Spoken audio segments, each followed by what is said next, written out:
Alright, we have finally made it. Season 2 of Iron Man Armored Adventures. This is part 3 of what I planned to be a 4-part retrospective of Iron Man Armored Adventures. So if you haven't seen part 1 or 2, might want to go watch those two now or maybe after this video, I don't judge. Now, for those of you who have watched both episodes 1 and 2, I think you guys understand how I feel about season 1 fairly well. I think it does a pretty good job of turning Iron Man into a teenage superhero and exploring what it would be like if maybe he had gotten his suit earlier in his career. It was a good way of trying to spin a twist on Iron Man's typical origin. And season 2 continues to build upon this pretty well, so without further ado, the first episode of season 2 is a two-parter this time around. Since the end of season 1 and Tony's unceremonious end to his friendship with Gene Khan, he has been out living abroad for the summer before the next year of high school. He just kind of needed a break, especially from being Iron Man. And so Rhodey has really stepped up into his own role as War Machine and is no longer Tony's guy in the chair. As a matter of fact, Pepper has taken over being the person in the chair. And while Tony did spend all of that time abroad, we definitely see that he still is harboring a lot of negative emotions, especially pertaining to Gene and how that friendship ended when finding out that Gene was the Mandarin. As well, Tony really hasn't let go of the fact that potentially his dad is still alive. Tony had actually spent some time looking for his dad, but he ultimately comes to the conclusion that Gene was simply lying to keep himself alive. He played me for a fool, Pepper. He lied, just so I'd let him go. He stabbed us all in the back. Now, something season 2 does fairly differently is that it actually gives us A and B plots, true A and B plots, where we're going to see clips of Gene Khan and Howard Stark, who is alive, working trying to find the next 5 Makuon rings. The rings actually aren't a huge part of this second season, at least not for Team Iron Man. And so we will get minor updates on how the collection for the rings are going in this B plot. And we'll also see that if it's not that happening in the episode, episodes tend to have a separate B plot. A lot of this first episode is just used to set up what's going to be the new structure for the second season. As well, we get to see the brand new armory, which is built in the first Makuon temple that the gang explored in episode 1, seeing as Stane just kind of leaves it abandoned. As well, we're introduced to a few new antagonists and old antagonists that will be making frequent appearances throughout season 2. Specifically, one of the new ones being Justin Hammer, who is, for all intents and purposes, Tony's polar opposite. They're both rich, they're both wealthy and successful, they're both fairly smart. Tony is far smarter than, Justin Hammer will ever be, but Justin Hammer is also extremely egocentric, extremely bratty, and just overall, in my opinion, he's a fun antagonist for this second season and a fun opposite side of the coin for Tony. Now, I want to note something. Currently, the board is not the most happy with how Stane is running the company, nor how he is spending the money. And Justin Hammer sees this as his way of being able to come in and take over Stark International, potentially in a buyout. I just want to keep that in the back of everybody's minds, at least going forward. Especially because Justin Hammer ends up hiring both Whiplash and Mr. Fix in order to kidnap Stane, so that they can gain leverage when it comes to buying out the company. But in the process of both Iron Man and War Machine trying to save Obadiah Stane, Iron Man would end up getting gravely injured, and for all intents and purposes, this would be the last time we truly see the Mark I of Iron Man's armor being used in any sort of real capacity. Mark I is officially dead, and to me, that is kind of sad. I kind of know what season 2s of shows bring, new updated character designs and things of that nature, but I truly did love that Mark I of his armor. Oh, and Tony's almost dead too. Probably should mention that. Tony is barely being kept alive by his heart monitor, which is severely damaged from the fact that he got blown up by Whiplash. Now, something interesting and worth noting is we get our first real mention of Yinsen, who in this universe happens to be Tony's heart doctor, who ended up making the implant that he currently has. Not super important, but just like a fun little tidbit to talk about. Now, while Tony is spending time and currently recovering, Obadiah Stane does end up continually being tortured by Whiplash and Mr. Fix simply for Justin Hammer's need to have Stark International. Justin Hammer hasn't been revealed as the benefactor, but if you've seen the character design and the red silhouette, I think you can tell. Now, Tony's surgery did end up being successful, and he will make a full recovery, but it will be fairly slow, and let's just say Iron Man can't be out of commission for that long. But before Tony can even get out of the hospital, nor have his family really get to see him, Justin Hammer comes in and decides to be a complete sleazeball, all in the effect of trying to get Tony on his side so that Tony won't take over the company, or at least will work with Justin Hammer once he turns 18. Be the tech, we'll make billions. You'll just make weapons, Justin. I want to make tech that helps people, advances the world. Do you know why I like Emperor Nero, Tony? He did what he had to do to take power. Now, Tony obviously needs to get out of the hospital and get to what we see as Mark II of the Iron Man armor, which is sporting the more traditional triangular shape for Tony's arc reactor, which was far more popular at the time this show was around. Regardless, Tony and Pepper and Rhodey snuck out of the hospital, which they weren't supposed to do, but we get a very cool suit-up animation and we get a new look at a different type of armor. The armor looks extremely high quality from an animation standpoint. It's really nice and cel-shaded, and I think it looks wonderful, but it's just not Mark I. But yet the rest of the show doesn't really keep this same cel-shaded design that the armor does specifically, so the armor does kind of look out of place throughout the rest of this episode and the rest of this season, as it just looks like a such higher quality product than everything else, which might have been what they were going for. Oh right, the actual episode I'm trying to analyze. So Tony and Rhodey both end up running the gauntlet. They have to fight Mr. Fix, they have to fight both Whiplash, who has extreme upgrades, and of course everybody's favorite, Blizzard. Now, on a more traditional sense, this episode, this two-parter, doesn't really have a lot character-wise. And that's actually something I feel happens a lot with Season 2, is there isn't a whole lot of character development for our already established characters, and there's just not a whole lot for them to do, and there's a lot of retreading of things that have already happened throughout the first season of the show. And I simply think that's because they expanded the scope of the show by a lot. There's less time for the main characters when we have to look at what Gene Khan's doing with the Makuan rings every episode, practically. This season does a lot more to expand the broader Marvel universe. And specifically, we spend a lot more time with the villains of this show, who I find to be far more interesting from a character standpoint, specifically Justin Hammer, who decided he didn't want to pay Mr. Fix anymore and instead would get him to work for free by threatening to kill him after he injected him with a virus.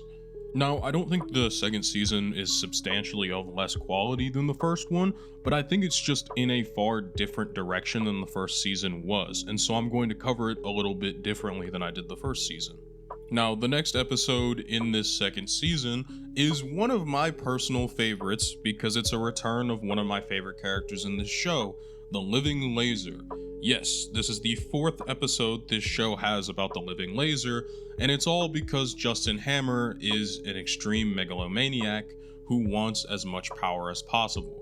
Now, Justin Hammer has essentially brought the Living Laser back from being nothing but pure energy and given him a physical form once again. Now, why Justin Hammer has done this? He wants to harness the Living Laser's energy as a source of power for something he is building that I'm not going to tell you about just yet.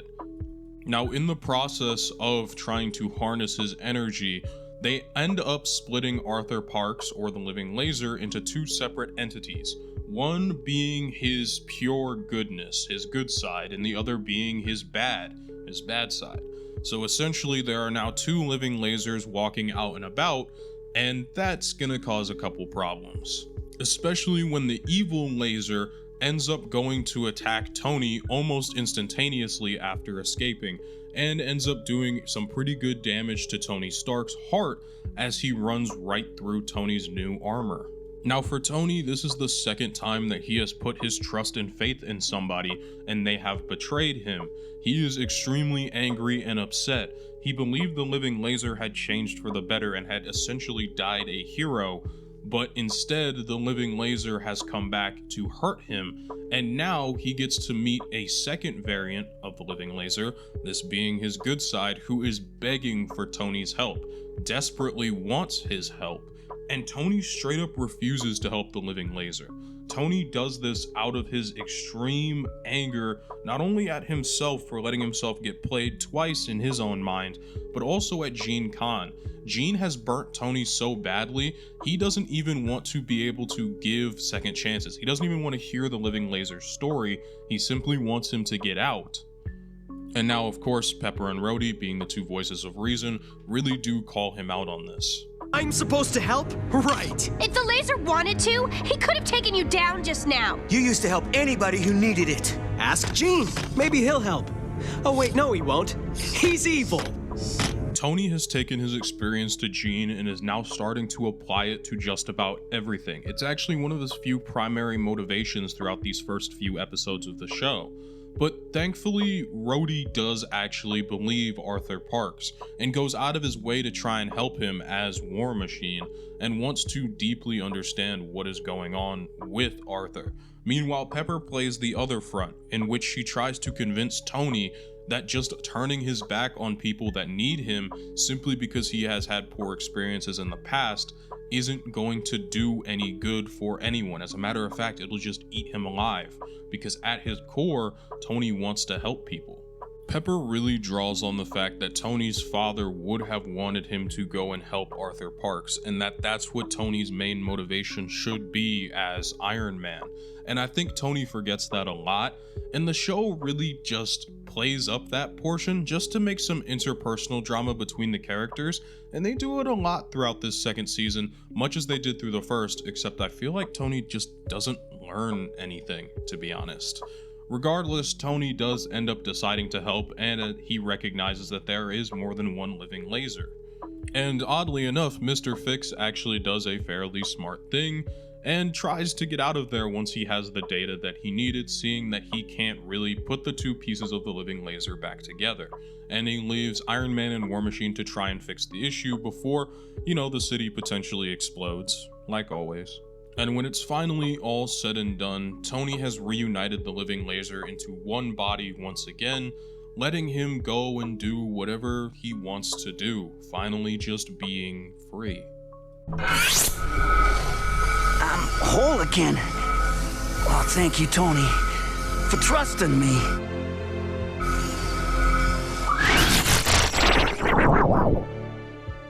Fix! Now, I really wish some of these lessons actually stuck with Tony, but the writing team seems to always default him back to being angry and angsty about his trust throughout the rest of this season, and I wish we could have seen some better growth on that end.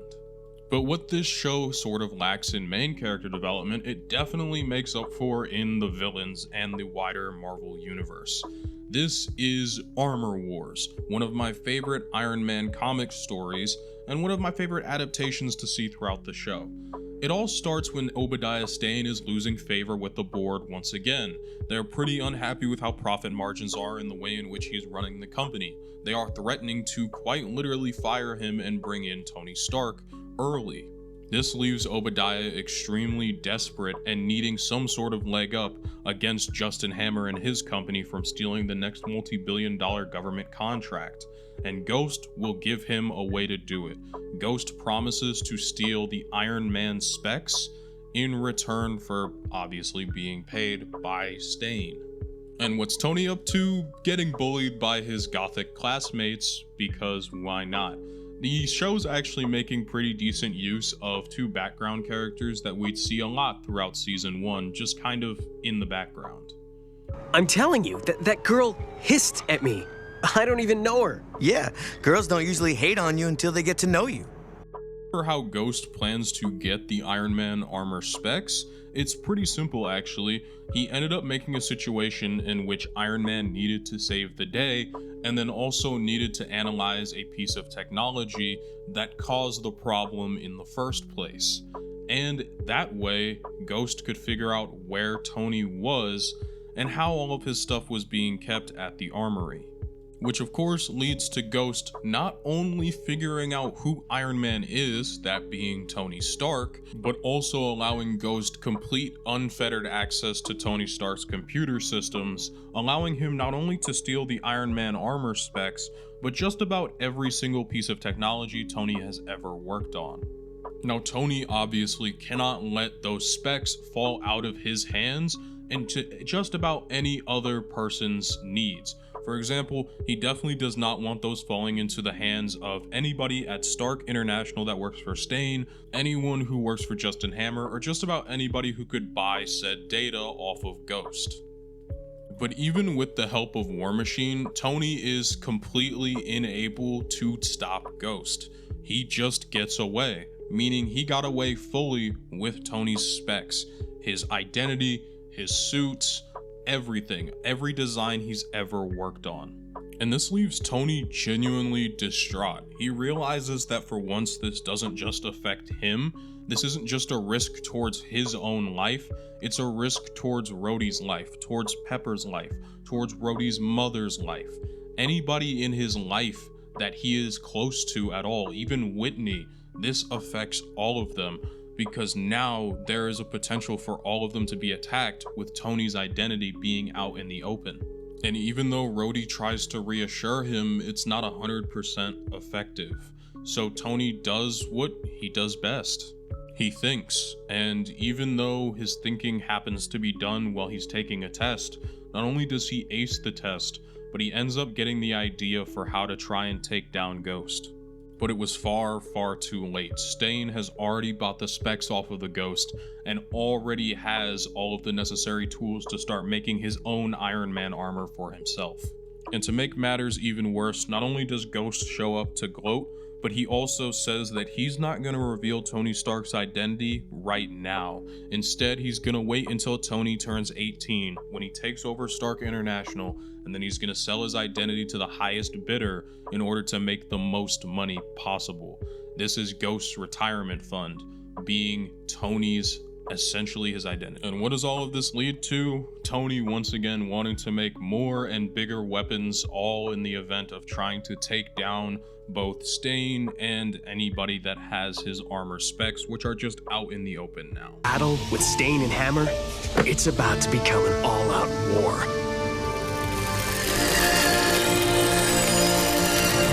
Tony was pretty much right, as sooner rather than later, Obadiah already has knockoff Iron Man suits out in the open.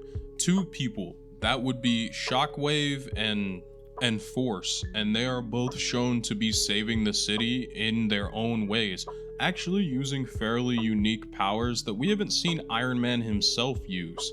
Not that the suits themselves are particularly impressive, they actually don't look great, but they have some pretty cool and unique powers. And now they are supposed to be presented as heroes and as though they're doing the right thing, but Tony is pretty much blinded by the fact that these guys have stolen his armor specs. As a matter of fact, he confronts them out in public and essentially calls them terrible, and is kind of earning the ire of being jealous. And even his friends call him out on this, and the fact that maybe he's not realizing that these guys can also work towards being good, and all he's simply focused on is the fact that they took his technology. Now, whether or not those specs were gained with either ill will or without, those guys are, for all intents and purposes, still trying to do good. At least that's what they look as though they're doing. Now, Tony, on the other hand, doesn't believe this. These guys haven't broken any laws. Just because it's legal doesn't mean it's right, Rhodey. These guys could do real good with that armor, just like you and me. And maybe someday even... What are you guys doing? Everywhere Tony turns, there is just another sighting of Shockwave and Force, and so he ends up using the brand new technology that he built to shut down both of their suits. And in the process, Tony ends up making himself as Iron Man look extremely jealous and horrible. The people start to turn against him as they view Force and Shockwave to be heroes, not villains to be taken out. Rhodey and Tony once again have a battling of ideologies on this situation, and for the millionth time, not only in the first season, but trust me, you'll see it a lot more in the second one, Rhodey walks out on the team once again upset by what Tony's done, and Pepper ends up being the one to help Tony, all to figure out that the two people running Shockwave and Force happen to be career criminals. Why Stane keeps hiring career criminals when he knows his PR is already bad is beyond me. And so at the expo in which Stane is supposed to be debuting the brand new member of his team using a Hulkbuster style model of suit, he ends up getting exposed by Tony Stark as hiring a bunch of ex-convicts in order to make himself look better. Like criminals to me. How did he find out? Am I wrong? Tony also proves the fact that the two had also started one of the crises that they had averted, all to make themselves look like heroes. And then Tony goes out of his way to be an actual hero in saving people. But even though Tony's Mark II is extremely advanced, there was no way he was going to win that 1v3 by himself until Rhodey, aka War Machine, shows up and helps save the day once again so that the two characters can be together. Oh, and Stane nearly gets Stark International blown up when one of the missiles his guy shoots almost hits the entirety of Stark International's tower. How this man continues to have a job is beyond me, but regardless, this was all a test phase run for Stane's next big production, Project Iron Monger, which is essentially his gigantic suit using both Pegasus technology and Iron Man's technology. Now, the next episode is really far more of an episodic adventure, which this season does a lot. It's like a filler episode that's more or less just going to show up to kind of shake up what's going on currently throughout the season, break up more of the serious tone the last few episodes have had. And it also serves to establish that Tony Stark and Whitney Stane are officially dating. Now, Pepper doesn't exactly take too kindly to this because if you watch the show, then you'd know Pepper has a huge crush on Tony, and Tony either is completely oblivious to it or just straight up ignores it. And so to get back at him, Pepper decides to go on a date with Happy Hogan. Oh, and the main plot for this episode is that Black Panther has come back to, New York because more vibranium has continued to be stolen from Wakanda. Yeah, same plot as the first time he showed up.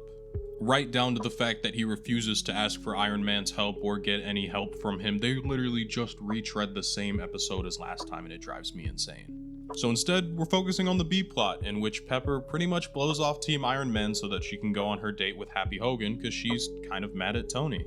Chance you can gather some intel while I do some recon tonight? No! I have a date. You're seriously going out with Happy Hogan?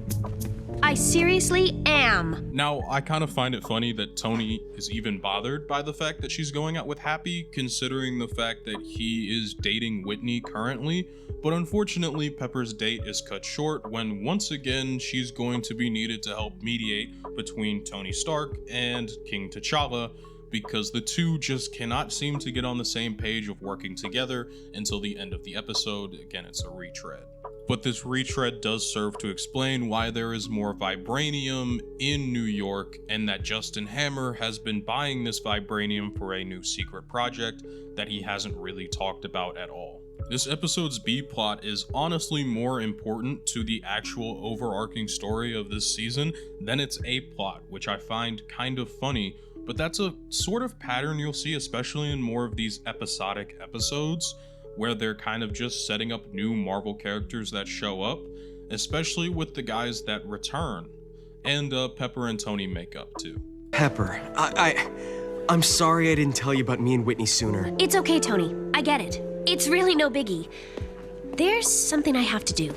And Pepper's relationship to Happy Hogan kind of doesn't really go anywhere outside of this episode, so I don't even know why they were paired together in the first place, even though I think they work as a couple. Now, the next episode does carry over directly from the previous one, especially involving Justin Hammer.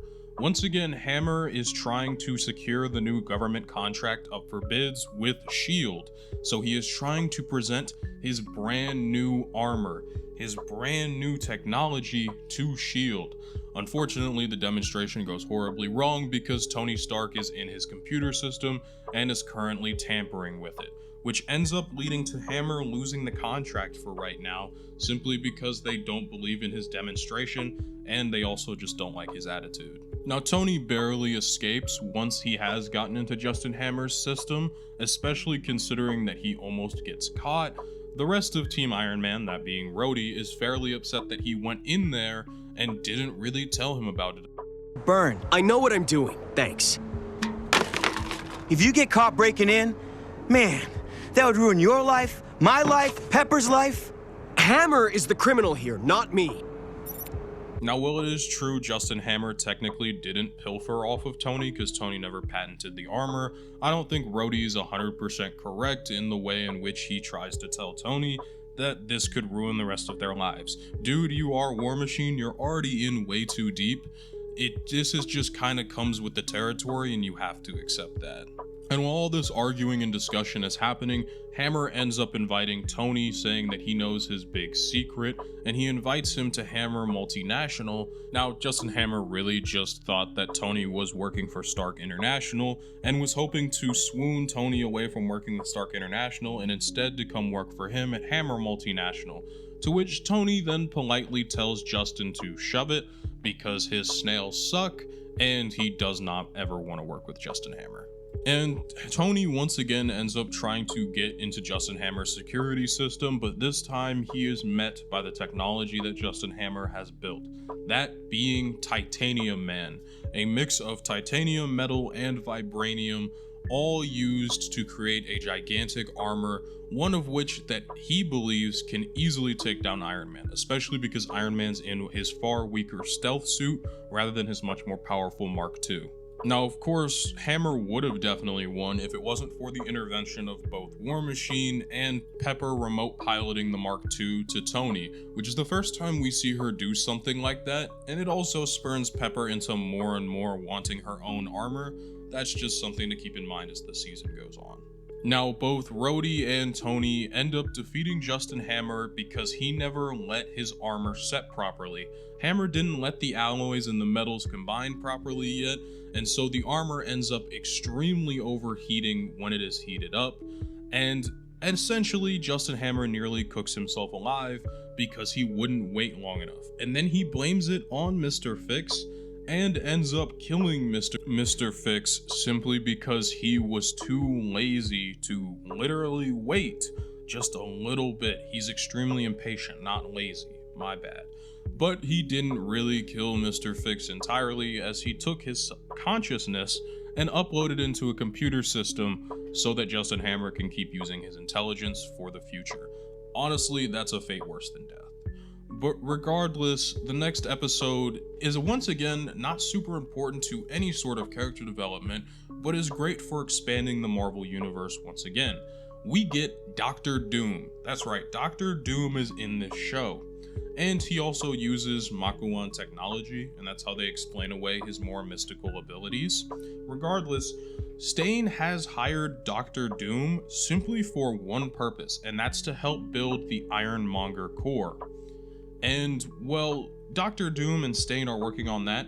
Tony has once again flaked on Whitney for dinner and a date, and so Whitney tries to set up another date as one last final chance for Tony to prove that he does love her. Now, Tony, of course, promises to go to that date and to be on time, but instead he decides to spy on Stane and Doctor Doom to try and see what they're up to, and he gets a pretty good look at the Iron Monger core. Oh, and he also tries to go one-on-one with Doctor Doom, and Doctor Doom absolutely dog walks Tony without a single issue at all. Tony is absolutely powerless against Doom. And Tony also ends up figuring out that Doom double-crossed Stane. The Iron Monger core is going to draw enough power, and it's essentially going to become a gigantic bomb big enough to explode all of New York, all because Doctor Doom just hates New York, I guess. Regardless, Doctor Doom nearly blows up New York. Now, Iron Man, of course, goes out and fixes it, but in the process, he also tries to confront Doom, this time with War Machine, and the two get absolutely nowhere, pretty much. except Rhodey does show an extreme amount of resilience, and pretty much will that Doom wasn't expecting, especially from a guy his age. Yes, Doom now knows their identities. Oh, but the fight gets stopped because Doom has diplomatic immunity. Yeah, is that really how diplomatic immunity works? I would genuinely hope not, because Doom is a terrorist. But whatever. And with all that said and done, Tony realizes he completely missed his date with Whitney Stane. Like, completely missed it. And pretty much ended their relationship because he proved he cannot be there for Whitney at all in any sort of capacity, especially because he can't tell her that he's Iron Man. Tony, it's over between us. I gave you another chance. Dinner, and you blew me off again. There's something I want to tell you, Whitney. I need to tell you. Yeah? What is it? I'm sorry. I know I can't make it up to you, but can we at least stay friends? Please? Can you be a friend, Tony? Let me try. And once again, we're looking at another episode that not only sets up some extra stuff for the Marvel Universe in this show, which is fairly big and expansive already, but also does a lot in furthering the plot for the rest of this season. Tony ends up sneaking into Obadiah Stane's vault once again, all in an attempt to get some of the data that he had stolen from him back. This time it is a tracking device that would help with the Iron Monger's targeting system, and Tony obviously doesn't want that to be the case.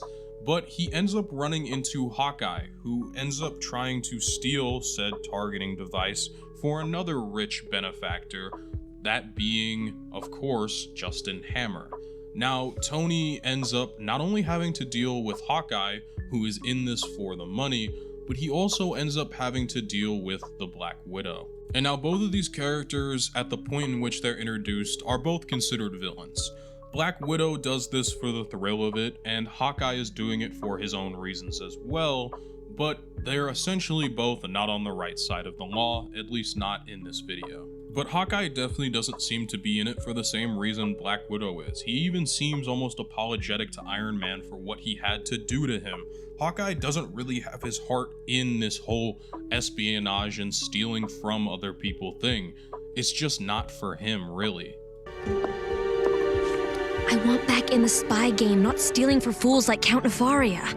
These jobs are nothing compared to the old days. You know, Tasha, I'm involved in this because my brother messed up and got in deep.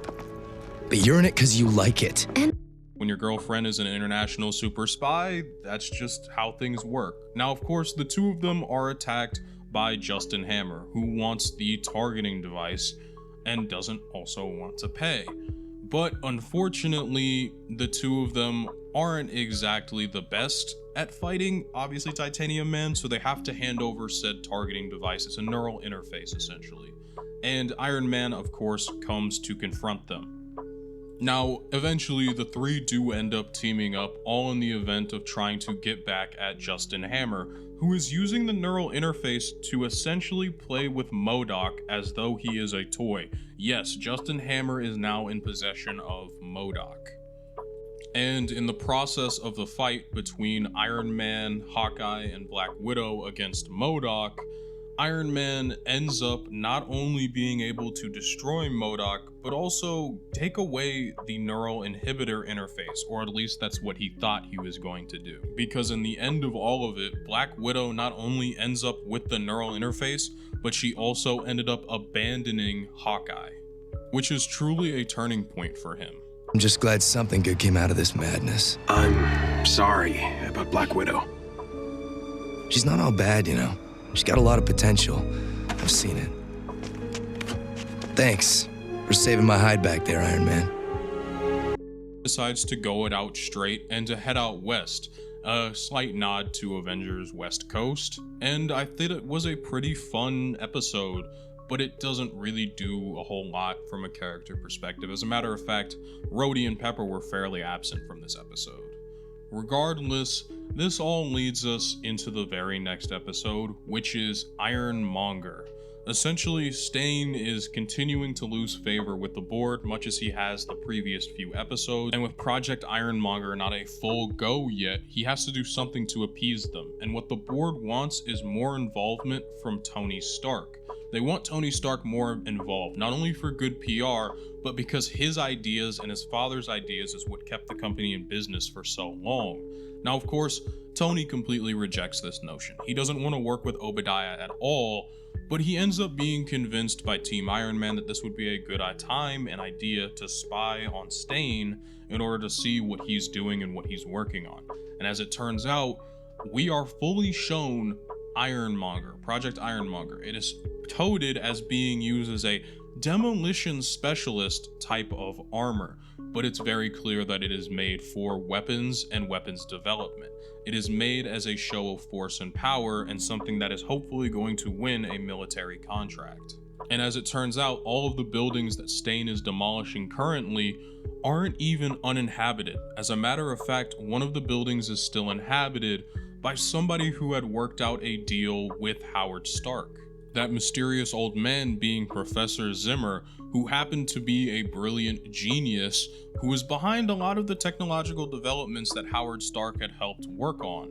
Now, his home was threatening to be destroyed, and of course Tony is trying to usher him out, but he doesn't want to leave. Not only is a lot of his personal work wrapped up in there, but a lot of his life is wrapped up in these apartment blocks, and Howard had promised that he could keep it. Retired Howard gave me that old lab, but Obadiah Stane wanted it back, so he and his fancy lawyers declared me incompetent.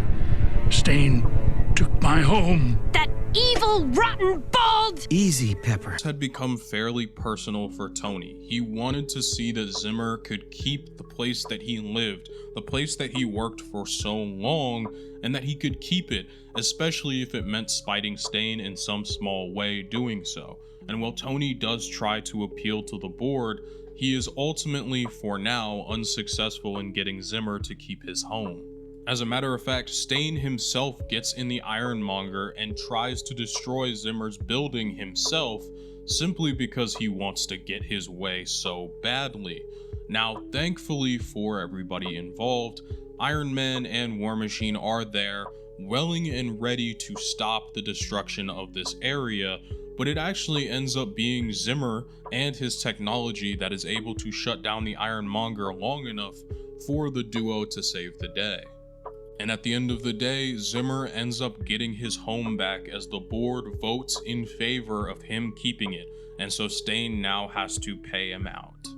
And it's just a nice little comeuppance for Stane, who rarely faces any sort of consequences. As well, we also get a progress update on the Makuon rings. Jean has attained the 7th ring in his quest for all 10, and Howard is leaving messages desperately trying to get back home. And while Stane might have gotten his comeuppance in the last episode, and Tony might have ended up getting a small win for himself, he continues to just take loss after loss, especially in the first half of the second season. Now, Tony has found Black Widow once again, but unfortunately, she doesn't have any of the information he wants or needs, and she ends up getting away when Ghost gets involved once again. As it turns out, S.H.I.E.L.D. has had a huge security breach and has ended up with them losing a bunch of their specs, and as it turns out even further, Tony discovers that S.H.I.E.L.D. has been working on their own Iron Man prototype, so to speak, and it's all legal because Tony did not patent his Iron Man armor. And of course, when Tony shows aggression towards this and being upset with the fact that S.H.I.E.L.D. is working on this, and for the fact that he broke into a classified place that he isn't supposed to be, he ends up being considered the fugitive that stole S.H.I.E.L.D.'s security stuff. And unfortunately for him, that means he has to fight a bunch of mandroids, and because S.H.I.E.L.D. is actually competent, their armors are fairly effective even when it comes to fighting Tony's Mark II. And recently, these elves have been dogpiling onto Tony like crazy, and it's really starting to affect him both mentally and emotionally. Thankfully, dude has a pretty good support system around him. That Reed Richards lecture at the university? Deadline for tickets was yesterday. Richards is a science genius. I've been looking forward to his talk for weeks. I'm so lame.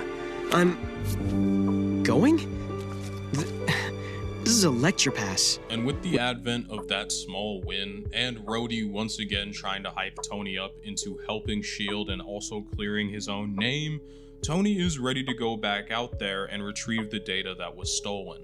Now, we get to have a quick little meeting of all the parties involved with this stealing. First, we get to see Black Widow and Justin Hammer, who have been working together in order to get this S.H.I.E.L.D. data, and as well we get to see Ghost, who is hired by somebody we don't know of yet, who is also trying to steal said data. Gosh, how many times are we going to see this version of Iron Man's stealth armor? It must have just been far easier to animate than his Mark II because we see it so often.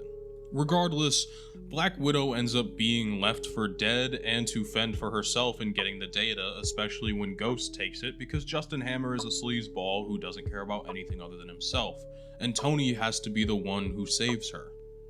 You didn't have to risk your life for me, you know. You could have just left me. That's the difference between me and your pal Justin. I couldn't. We figure out that Obadiah Stane is the one who hired Ghost, as he now has all of the data he needs to continue perfecting his dominance. As well, Tony is for now cleared of all charges, but Nick Fury is just unintentionally being a jerk to him. And finally, to tie up any last loose ends, Black Widow officially joins S.H.I.E.L.D. as one of the good guys, mainly to avoid prison time, but I also like to think that what Iron Man did for her in saving her life has a little bit to do with it. Now, this next episode has almost nothing to do with any overarching plots, but is honestly one of my favorites of the season. Now, Tony himself is pretty worn out today. He's done a lot of saving the day as Iron Man, he's been up all night, and he has pretty much barely any time left so that he can get ready for school the next day. And so he comes into school completely exhausted, only to be gassed with some sort of suspicious thing that is being pumped through the airways of the school, which does at least cause him to get some. As it turns out, two of Tony's biggest ops, that being Regina and Andy, who are nothing but background characters in the first season and some minor speaking roles in the second, have decided to orchestrate a challenge for him. You can call me Professor Irwin now. It's time to take the DATs, the deadly aptitude tests. You'll have to think hard and think fast. It's honestly a really cool episode that features very little Iron Man. They take two pretty much innocuous background characters that we barely saw in season 1 and we didn't see a whole lot of throughout this second season, and turn them into their own characters. It's actually something I really love and a concept I wish more shows would take into account. Regardless, the entire process of these new danger exams, or whatever she wanted to call them, happened to be the fact that all of Tony's friends and loved ones, at least that Regina knows of, are being nearly killed by her, all so that Tony can hopefully fail at something so that she can stroke her own ego and be better than him at just about anything. Now, Tony, of course, has to go through and save each one of his classmates, those being, obviously, Pepper Potts, Rhodey, Happy Hogan, which I just love Happy, and of course Whitney Stane. Now, what's funny is that Tony gets at least one help from each person, and as it turns out, Happy ended up being the person that saves Whitney Stane's life because he actually pays attention in music class and because his mother's a musician. Now, Rowan is extremely upset with the fact that Tony continues to beat each and every one of her challenges. As a matter of fact, she had come up with a challenge that was completely unwinnable because it didn't have an answer. That was making a bomb. Thankfully, Tony and the rest of the group, thanks to the things they had in their pockets, were able to save the day and not all be blown to smithereens, much to Rowan's extreme disappointment, and so she sicks Andy on them. And as it turns out, Andy isn't human. Andy is a literal android that she built, because Rowan was a single child.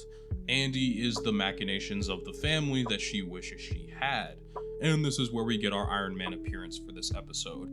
As well, we get a fairly satisfying fight scene between Rowan and the two ladies, that being Pepper Potts and, of course, Whitney Stane.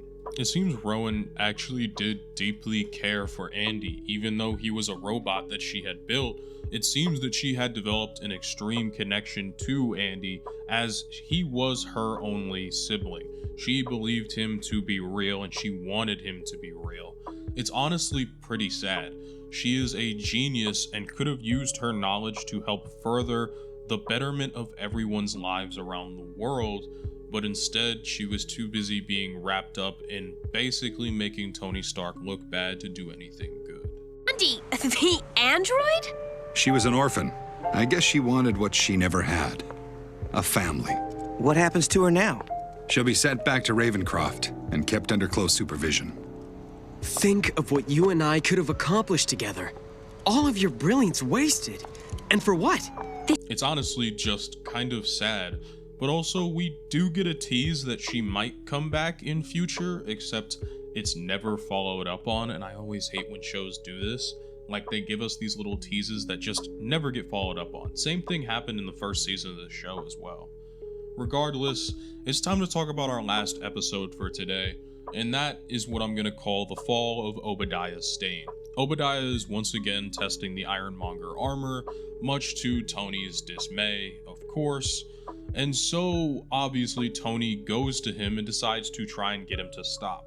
In the way in which Tony does this is he basically threatens Obadiah's life and almost lets Obadiah die as he drops him from a ridiculously high height, before obviously saving him because killing isn't really Tony's style as much as he would like to do something like that. And Tony's honestly just frustrated. He's almost ready to simply give up being Iron Man. He wants to take out Stane and take out the Iron Monger and simply be done with it. He feels as though he has caused more problems than he's ever solved by being Iron Man.